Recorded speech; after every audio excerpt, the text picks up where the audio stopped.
വൈക്കത്തെ bar ഹോട്ടലിൽ നിന്നും പണവുമായി മുങ്ങിയ മാനേജർ പിടിയിലായി.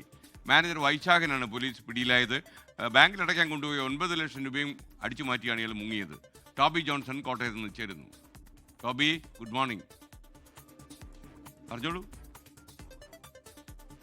Good morning SKN. എന്തായാലും കഴിഞ്ഞ ഒരാഴ്ചയായിട്ട് ഇയാൾക്ക് വേണ്ടിയുള്ള തിരച്ചിൽ വൈക്കം പോലീസ് നടത്തുകയായിരുന്നു. കഴിഞ്ഞ വെള്ളിയാഴ്ചയാണ് ഈ സംഭവം ഉണ്ടാകുന്നത്. വൈക്കത്തുള്ള ഹെറിറ്റേജ് എന്ന് പറയുന്ന ഹോട്ടലിലെ മാനേജറാണ് ഇയാൾ അവിടെ നിന്നും കഴിഞ്ഞ വെള്ളിയാഴ്ച രാവിലെ ഏകദേശം 10:30 അവിടെ നിന്നും 9,18,000 രൂപ അവിടെ നിന്നും കോട്ടയത്തെ ബാങ്കിൽ അടയ്ക്കുന്നതിന് വേണ്ടി കൊണ്ടുപോയി.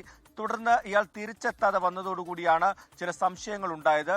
ഈ മൊബൈൽ ഫോണിൽ വിളിക്കാൻ ശ്രമിച്ചപ്പോഴും ഇയാളെ കിട്ടിയില്ല, സ്വിച്ച് ഓഫ് ആയിരുന്നു മൊബൈൽ ഫോൺ. അങ്ങനെയാണ് ഇയാൾ താമസിക്കുന്ന റൂമിൽ പോയി പരിശോധിച്ചത്. അപ്പോൾ അവിടെ ബാഗും വസ്ത്രങ്ങളും ഒന്നും തന്നെ കണ്ടില്ല. അപ്പോഴാണ് ഈ പണം തട്ടിയെടുത്തതാണെന്നുള്ള വിവരം ബാങ്കിലെ ഈ ഹോട്ടലിലെ ഉടമസ്ഥനടക്കം മനസ്സിലായത്. അങ്ങനെ ഉടൻ തന്നെ വൈക്കം പോലീസിൽ വിവരം അറിയിക്കുകയായിരുന്നു. തുടർന്ന് വിശദമായിട്ടുള്ള അന്വേഷണം നടത്തി. അങ്ങനെ ഏറ്റവും ഒടുവിൽ ഒറ്റപ്പാലത്ത് നിന്നും വൈക്കം പോലീസ് ഇയാളെ കസ്റ്റഡിയിലെടുത്തു, അറസ്റ്റ് ചെയ്തു എന്നാണ് നമുക്കിപ്പോൾ അറിയാൻ സാധിക്കുന്നത്.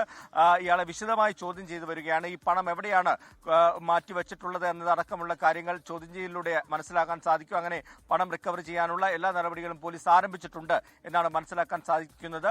പിടിയിലായ ഈ വ്യക്തി തിരുവനന്തപുരം സ്വദേശിയാണെന്ന് കൂടിയുള്ള വിവരം നമുക്കിപ്പോൾ ലഭിക്കുന്നുണ്ട്. SKN. ലോകത്തെവിടെയായാലും ഏത് സമയത്തും 24 വാർത്തകളും ഓഗ്മെന്റഡ് റിയാലിറ്റി പാക്കേജുകളും എക്സ്പ്ലെയിനറുകളും വിശദമായി കാണാൻ ഞങ്ങളുടെ യൂട്യൂബ് ചാനൽ നിങ്ങൾക്ക് സബ്സ്ക്രൈബ് ചെയ്യാം.